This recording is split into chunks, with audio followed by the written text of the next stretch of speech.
Good morning. This G Butterfly, and I'm coming to you live from the parking lot, like I always do. I was watching the news. I think it was yesterday, and they were talking about these two little kids. I think toward the north side of Houston. I'm not certain about the location, but I know it was in this area. And the two little boys were playing some little, I guess, a current TikTok prank or something like that. And unfortunately, one of the children, I think he was 10 or 11, lost his life. They were like, I guess, going to doors and in the neighborhood and ringing the doorbell, knocking on the door, and would leave, then go back and leave. Kid stuff, which they shouldn't be doing. I would hope that parents would teach their children not to do things like that. But this little boy was doing it. Well, the last time they did it to this one particular house, the resident of the house, I don't know if he was the owner, but the resident of the house was standing like in the bushes somewhere and opened fire on the little boys. And one of the little boys was struck, and unfortunately, the young man lost his life. But when the police did their investigation, they found that he had 25 other pieces of firearm in the house, and he's been arrested. And I don't know why that just made me feel so bad. Not about his arrest, because that was done rightfully so. But the little kids, they were just being kids. Granted, I know you shouldn't be going up to people's home, knocking on the doors. They shouldn't do that. They really should not. They should be taught boundaries. They should be taught to respect people's property, respect people's things, not to harass people, not to bother people while they're in their home. Those things should be taught in their home.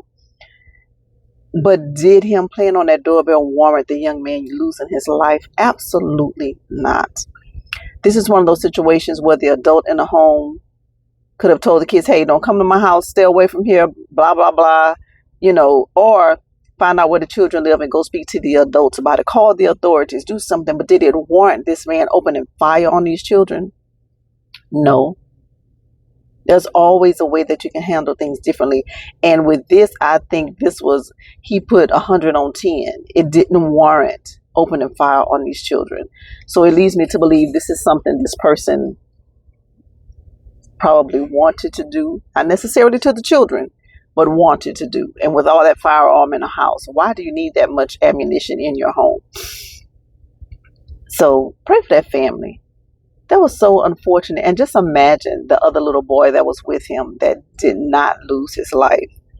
That young man may have survivor's remorse. He may not even have the mental capacity at that age to really reconcile what he's just witnessed or what he's been involved in, how maybe his actions played a part in it because they were doing it together.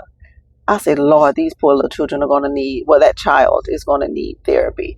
And it's just so sad. It's just so sad for both families, because both families are going to have to deal with what happened.